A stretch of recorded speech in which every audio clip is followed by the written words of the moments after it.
Okay, so let me scoot to this, which is the URL for the slide deck. And that's a bit.ly if you want to follow along. Because I'm curious, what is the difference between slide deck and back channel? Oh, so I do not know either of those. the slide deck is like PowerPoint. Correct. Only this is a Google.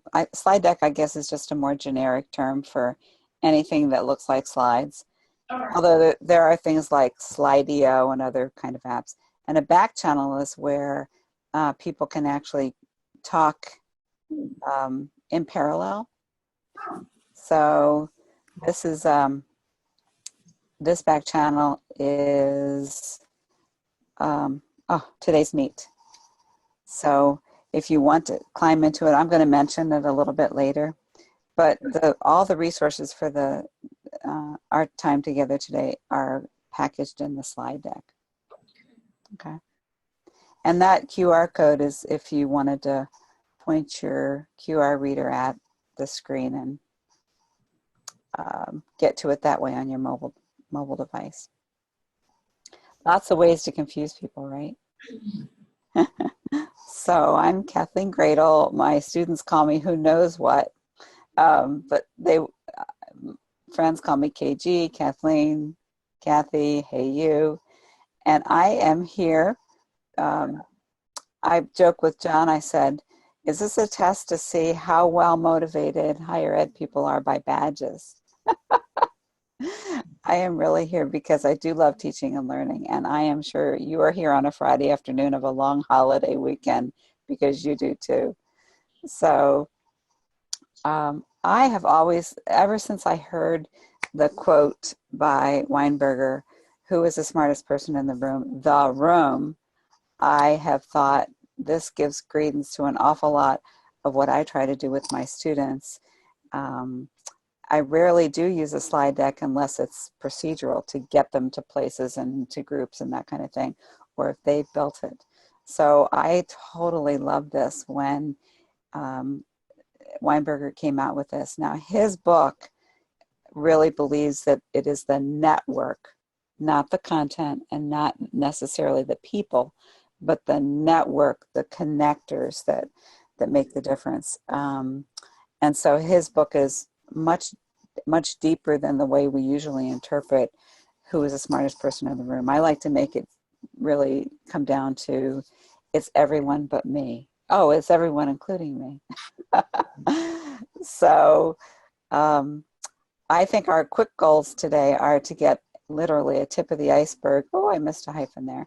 Look at a few tools and practices that I think meld what we do with our pedagogy and capitalize on everyone who's in the room. And also then talk about how we can continue to push ourselves off the podium and have us become part of the learning community while students are helping to guide the learning and actually run the learning in many cases. So I've kind of,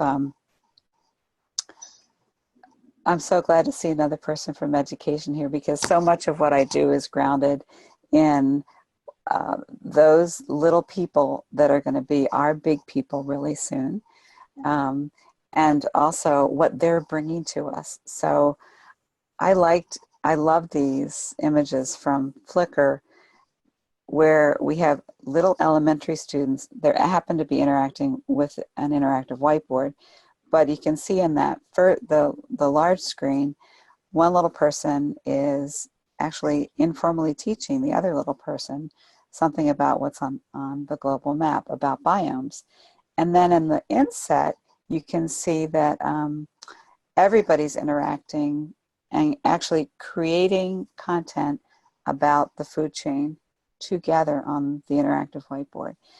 I wanted to start with this because I think these are the types of students that are going to be expecting something slightly different from some of our college classrooms than perhaps what we are currently doing. And I think that's always the challenge. So I like to start with the first graders and the third graders because they tend to have fewer issues with risk, higher levels of grit and resilience, and keeping them in mind, I think, is really helpful. These two pictures are from two of my classes. One, and I guess, can you see the big one is showing one of our international students interacting with one of our locally, rurally grown young men, and they are building a digital story together on an iPad. They happen to be, you can see all the technology around them, in a computer lab. They're not using the computers in the lab. Their phones are available. We have stickies everywhere. So we're trying to use every kind of technology. And the inset is a group of cross-disciplinary students in our honors program at Fredonia, where they are in both home-based teams and also in specialized teams, because we did a whole service learning component kind of undergirding this particular class. So they helped build the syllabus, and they determined an awful lot of things that were going on in the course. So I like to think, for me, these are mindful images of where I would like to be more of the time than I am sometimes. And they, for me, kind of create a snapshot that help focus on what I consider to be the equivalent of the room being smart, the smart room. And I don't mean smart rooms like, you know, the podium at the front with the projector and all that. So there's three components that I think are essential, or that we want to shoot for as we think about some of our learning experiences. The top left is paying attention to cooperative learning. And some people call it group work. I have studied the more structured cooperative learning models that are very, very helpful in informing me about how to move people, how to group people, some of the actual planned activities, and the paying attention to the interdependence issue. Engagement is certainly something we talk about all the time, and that's a piece of it. And then the accountability part is a piece that we all get challenged with when we talk about passing the gauntlet or the baton to the learners, and also helping them be increasingly accountable for both their learning and the things that we have to pay attention to as well, grades and that kind of thing. So I came up with these three kind of names for different types of exemplars. And lots of times when I'm sharing stuff about what I do, I recommend that we start small, go lightly into the new stuff, and then start amping up. But I often don't organize my stuff in that way. So today I've tried to be a little smart about it and kind of generate starting out light, building, and then really amping it up. So we won't have a chance to get to all of the examples, but I have several in here so that if you don't have anything to do over this long Memorial Day weekend, you can tinker with it, or in the future. So I wanted to ask, how many of you have experience using the Q&A feature in Google Slide Deck? John. Of course, I hope so, John. So you can help me if I screw up here, right? So I consider that to be kind of a light example of how we can gently move into and making sure that the room is part of the equation. This is a little animated GIF that illustrates actually the steps for getting a Google Slide question going, but I'm going to exit the screen and actually do it with all of us, okay? Let me just see if there's one more thing. Oh, yes, let's try it. So I'm going to do this, and I need to ask you, are you seeing more of the typical PowerPoint-ish non-presentation mode of the slide deck now? Yeah. Okay, all right. So in order to do it, this is a feature that came out, I am going to say, it's not been a year yet. Roughly a year, because we use SCIT for the mobile pad. Right. So, and of course, Google does, I think Google is such a wonderful mentor as far as making us constantly change and building our own resilience. So things have changed and continue to change about the tool. So I think that there are lots of ways to get to it as usual, but the easiest way I think is to look at the present button if you're in a Google slide deck, and then pull down the little pull down menu and decide what you want to do. In order to get to the Q&A feature, we need to look at presenter view. And this is where I need to, are you seeing that as well? Did that flip up for you? Okay.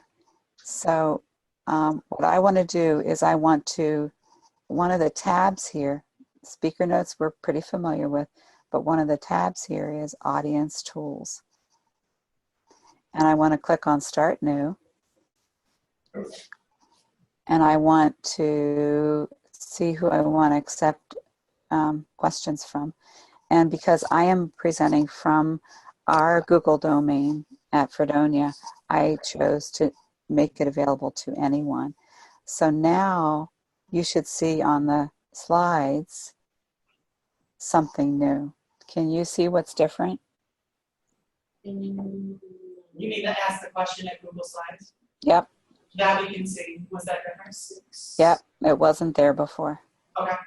So what I did is I started an interactive session that allows anyone who has this URL to go to it and begin to add questions. So I'm gonna go to it, and I'm gonna ask again, can you see this? It's a little image of me and it says ask a question. I'm typing in the word testing and then clicking submit. Did you guys see that? Yep. Okay, so you can do that as well if you go to that that URL. The reason that I'm asking is sometimes if you inadvertently skip out of the display window, the browser window, people won't see what's happening in Zoom. So while I'm talking, I'm going to ask if people would consider popping in questions. And you can just even do what I did, testing 1, 2, 3, or oh my goodness, what is this topic about, and when do we get food, that kind of thing. And I just want to show you from the presenter's view what happens is, and you can see this, normally you wouldn't if you were sitting in the room, but we're projecting through Zoom. So I can decide what I want to show. I can stop, do a question time, and I'm gonna do John's. I just click present or show, and there's John's question. So you could use it as a back channel. It doesn't have to be just questions. Right. And you can decide what it is that you really want to hype, what you want to prompt. Do you want to say, I'm really looking for like a 3-word summary of what we just talked about?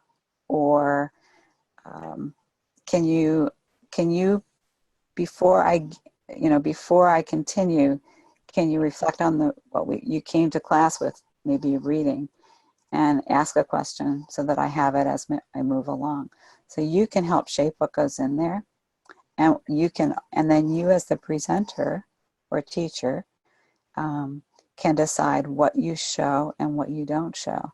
And then you all can also vote up and vote down the comments that are in the class. So I'm going to do Marcia's. Cool. So that I actually asked a question. Oh, cool. Let's see. Let me skim down. And you're seeing both sides of it. Normally, as you know, as a participant in the class, you wouldn't see it. Okay. So Marcia's asking this really great question. Later, let's talk about the difference between slide share and back channel and the other. And you know what's really gets crazy is there's so much out there that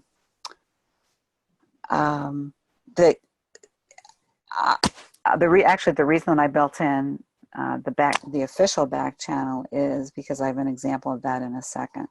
But truly, the way Google Slides can let you do this now, it really can function as both a discussion, question, back channel, almost anything else. I mean, you can say, what are you guys going to have for after the conference is over? You know, you can plan the party while things are going on, which is kind of cool. So I think for the other thing that it does is it helps, I don't know, back channels, I don't know. Last question from someone in the room. Thank you, Kristen. There it is. Yay. Yeah. So as long as you keep this running, it can work both synchronously and asynchronously as well. But you need to keep it running. I have only used it synchronously myself. I think the thing that becomes an interesting, I think that slide decks, Google slide decks, and using the built-in now Q&A format is and you'll get the idea of why I'm considering this to be a light transition to involving everybody in the room, is it's very similar to does anyone have a question? And we all know what happens when we do that, right? No. Yes, crickets, right? Nobody has a question, or only the people that really don't have a question raise their hand. And you know those people. I'm usually one of them. We are all accustomed to standard, if you will, presentation tools, right? I mean, we're used to PowerPoints and using all kinds of tools as presentation tools. So for an instructor, this is not a bad way to segue into both teaching students protocols and good behaviors around using a back channel or an ongoing question tool, and also incorporating it into your session. I think there's a short learning curve, and I think that's essential for us. We're all bombarded. We have too much to do anyhow. There's way too many tools out there. And there are very few moving parts. I think the moving part that becomes essential is, how do I really, really, really want to use this part? How do I want to use it? Do I want to have students make comments along the way? Do I want them to do what some of you guys are doing? Hey, you guys, converse. So use it as a back channel. Initially, yeah, I want them to do that because I want them to get comfortable with the venue. But as time goes on, what do I want them to do? What is your favorite type of ice cream and why? I think all those things, we want students to get comfortable with the tool so they'll use it. And we can show them also that we're kind of human sometimes when it comes to some of this stuff. And then we can tease them into using it in perhaps more academic environments. But you can see it's really, I can choose to ignore a question just the way I would in class. I can choose to highlight it. I can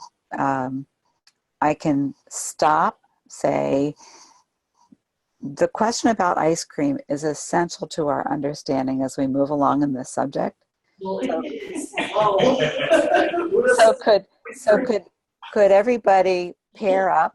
No more than 3 people in a pair, because I know some of you have to be together like that.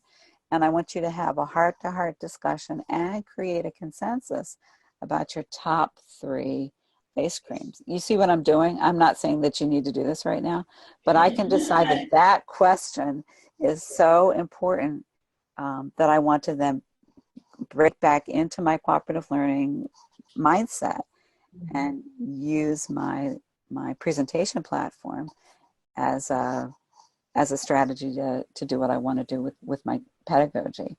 So, but there's very few moving parts to it all, which is really very cool, I think. So let's talk about it. If I were doing this with you all, I would have not so quietly said, let me just show you this feature. I would have said, I can't believe that Google has invented this for us to use. This is so cool because everybody has a voice, and we all know how important that is in this class. I would hype it. I would have recognized questions, which is what I did, but I also would create question rest stops, meaning points in time where I plan to literally stop, take a look at the questions, and then decide to present them or not. And perhaps build in opportunities for voting questions up and down. The accountability piece, that other little part of that molecule up there, is if I knew I were going to do this, and usually we do know we're going to do something a little bit in advance, I would try to prime the pump.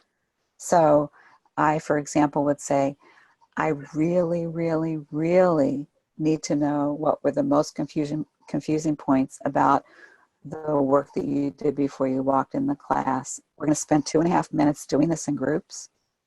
And then I want one member of the group to go to this URL and put your question in.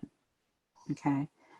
So in other words, I would try to think ahead, plan my questions and my points in time to have students meaningfully participate by using this feature. So it doesn't have to be about the reading. It could be, I love muddiest points, so it could be a muddy point kind of near the middle of our session. It could be at the end.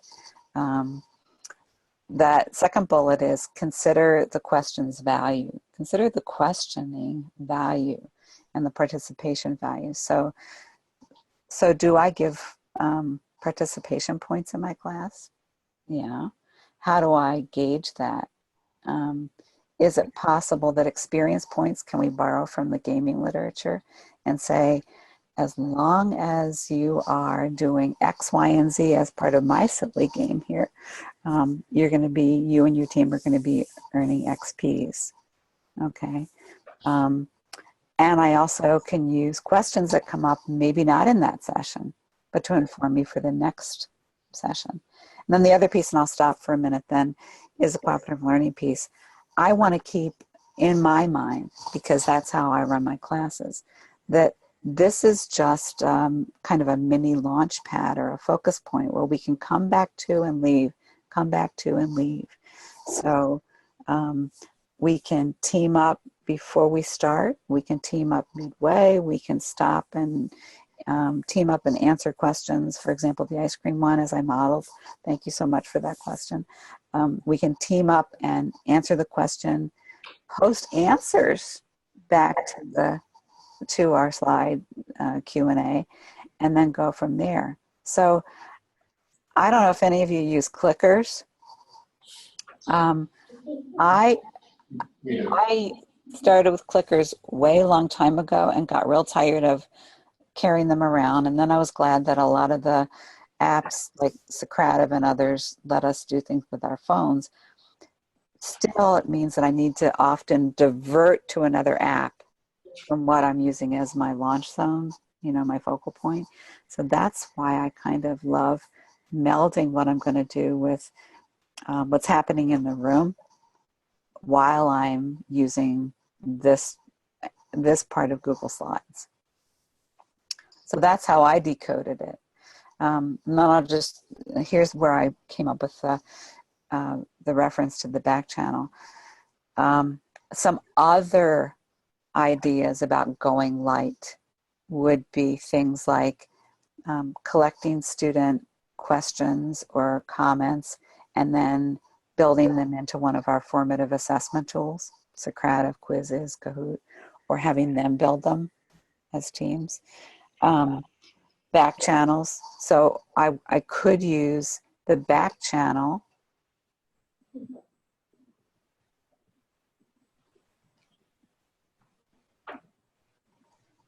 separately or in addition, or assign teams and say, I need somebody to literally be the, the ongoing scribe in the back channel, and we'll do questions in the other one. But when we have too many apps going, it can get pretty crazy, right?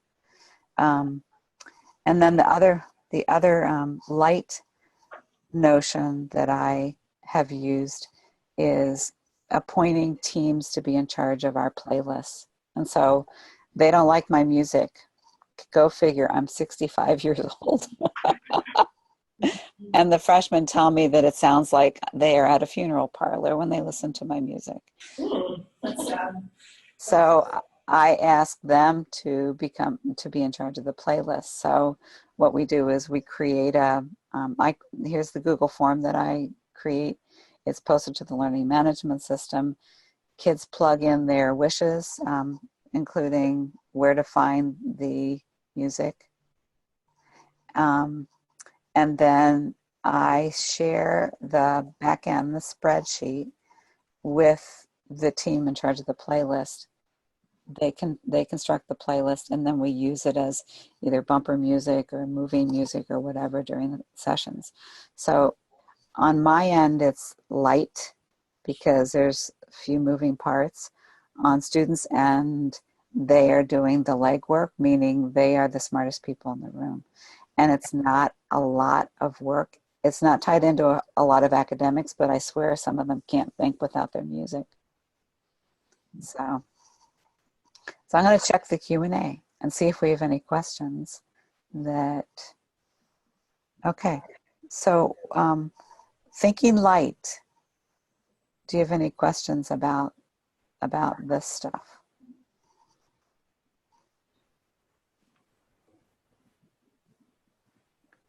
There's the crickets in the room again.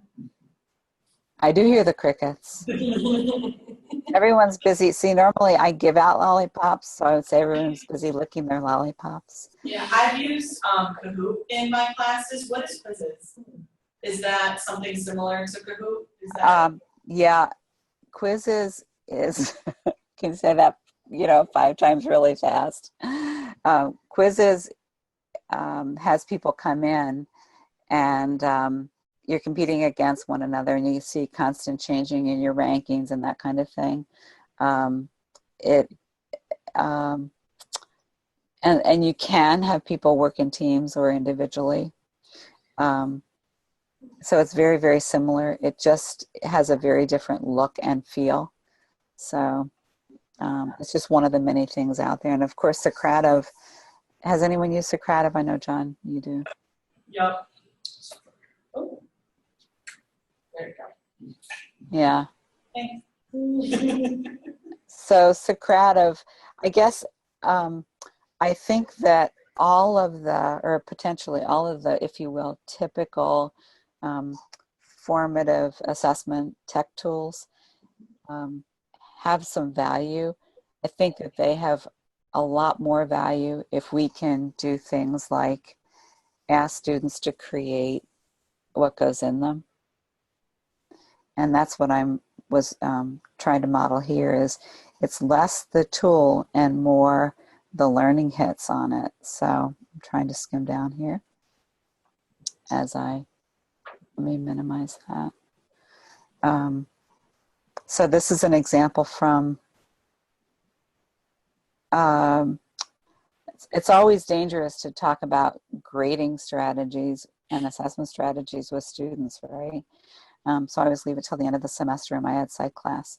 But I ask students to write down their muddiest points in a shared Google Doc. And then, depending on the timing of things, ask the expert, which is a peer, to come in and unmuddy things. And this is an example of one that I took out the responses. But these things that students write down can become the thing that goes into your formative assessment tool. Now, in some cases, and I gave you another example here of, again, using Google Docs as a sandbox. I don't know if I'm the only one, but my students need refreshing on ethical writing in every course. So whether it's a blended face-to-face or an online course, I have an introductory module that they do. And one of the things I ask them to do is actually create the quiz by creating the questions and then providing a reasonable source of information on it. Some of it is stuff that we already use, some of it's stuff of their own creation or finding using their very best friend, Google.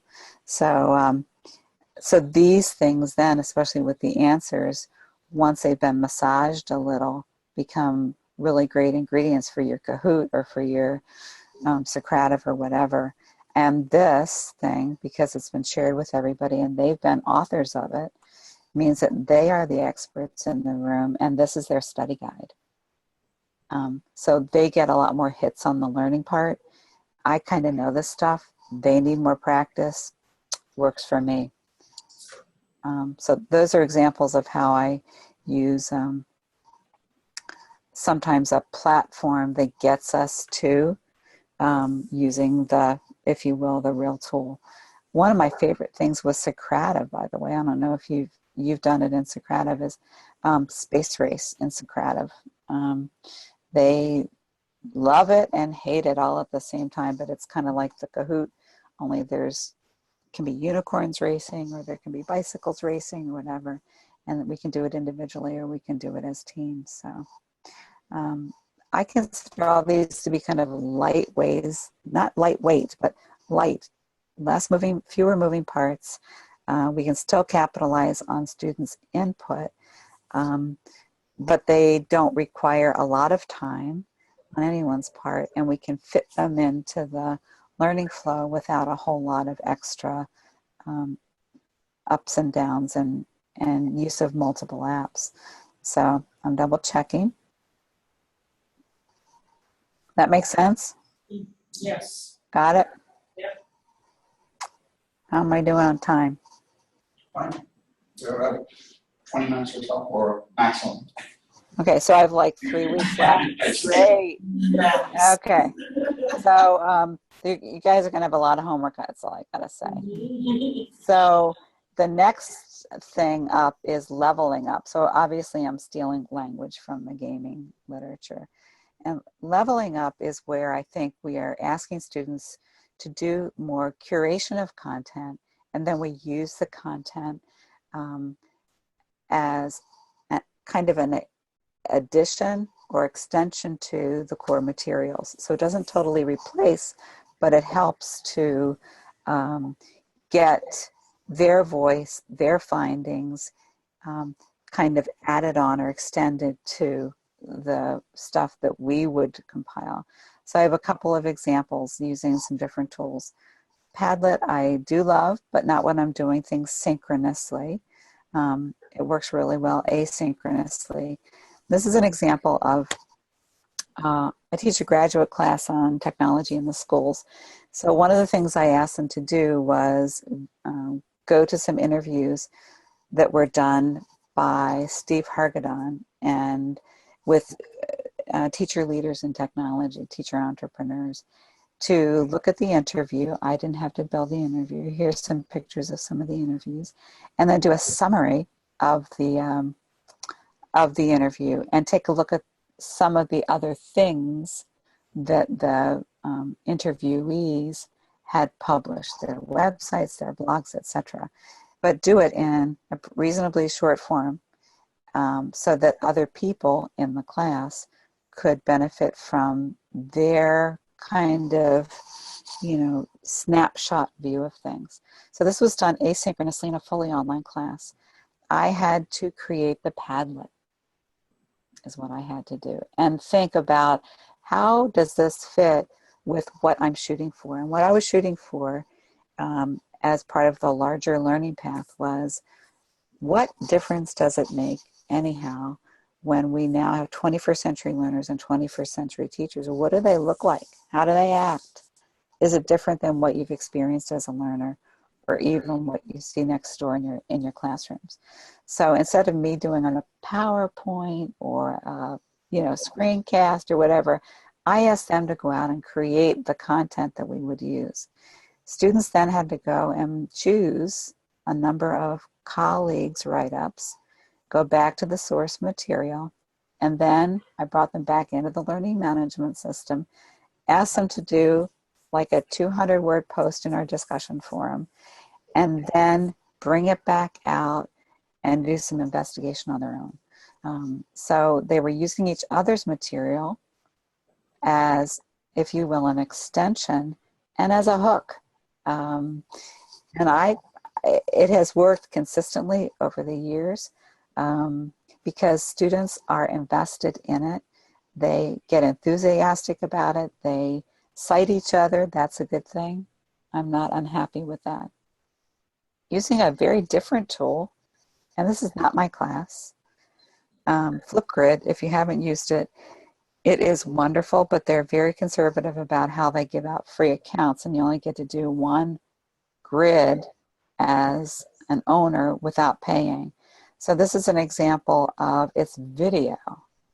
So this was a question asked of students in a course. So what do you think about paying for college tuition? Should it be free? That's a timely topic, right? Especially in New York State. And so it's very easy for students to record within the grid, and then they have access to each other's comments. All right. So picture this and look at this. We have other anxious students wanting to participate. So when you go to the grid, I won't take the time to play them, but when you go to the grid, you'll be able to hear the very unique opinions that each of the students came up with. An easy way to bring video in where it feels a lot more like, if you will, a face-to-face situation. I have found students that I've used some tools like this where students are happy to do it if they're on the shuttle. I don't mean the space shuttle, I mean the shuttle to get them around the parking lot.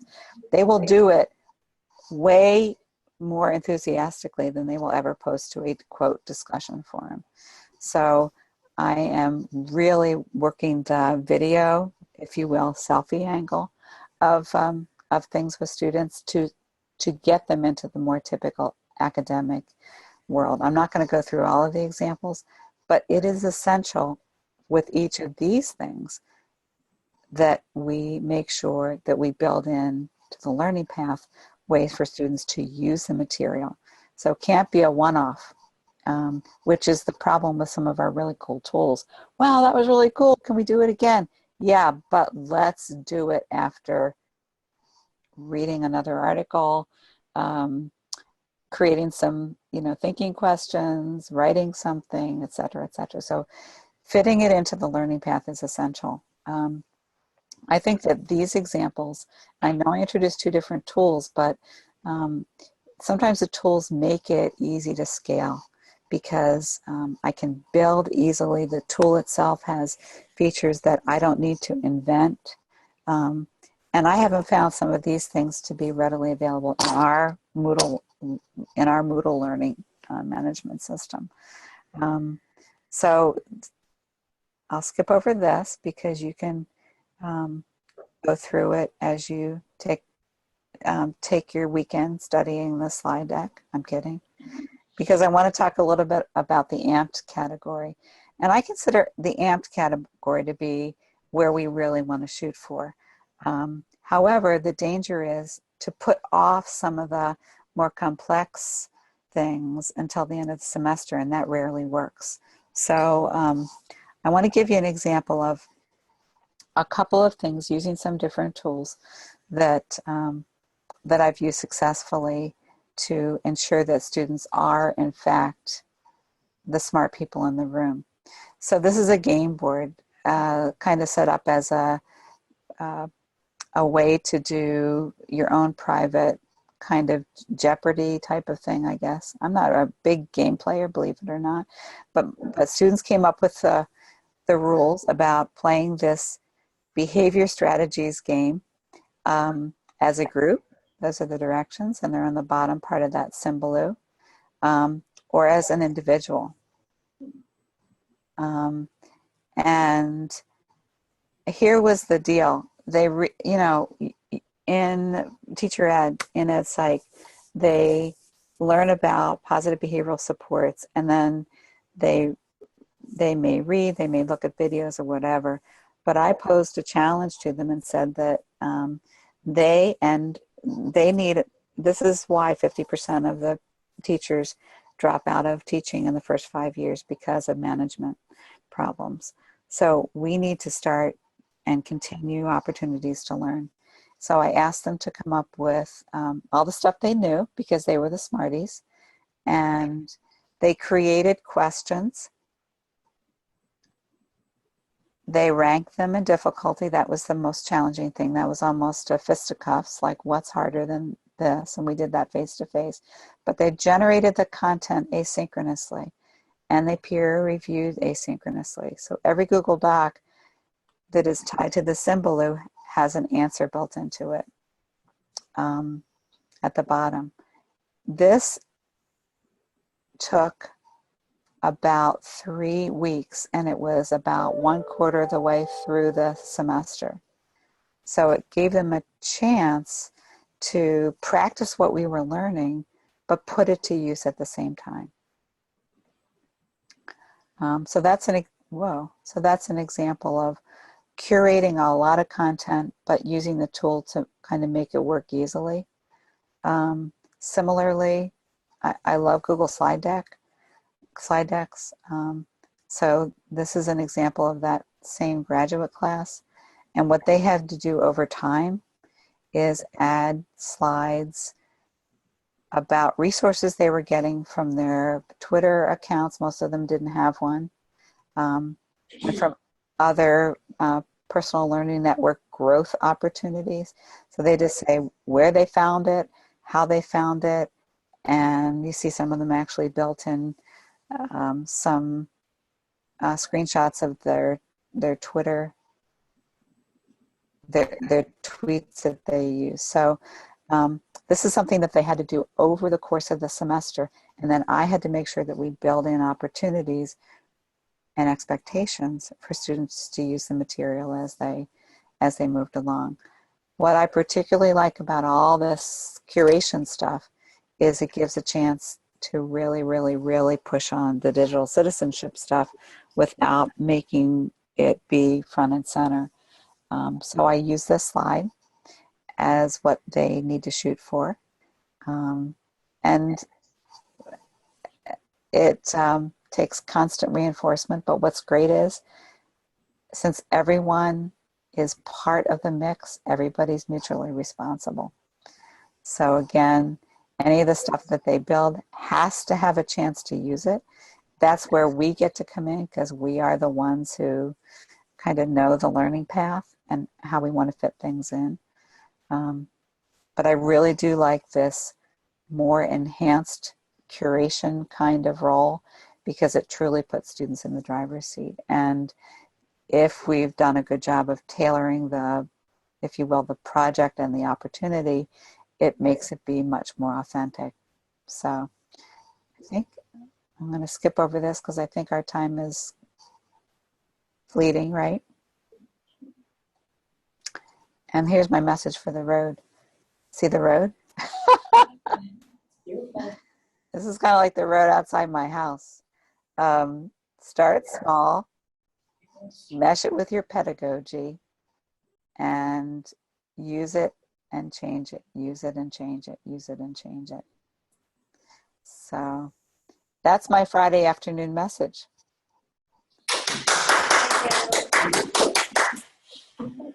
And I should also note, going back to Marcia's earlier question about back channel, Kathleen gave, along with Catherine Pohl from the University of Texas at Austin, a really nice webinar on that for the mobile task group. I'll send you the link later. And we also have 4 other workshops that Kathleen put together during winter breakout, which addresses some of these topics in more detail, like curation and so forth. There's some great examples in there. So I'll share that with everyone who participated. Thank you. And thank you.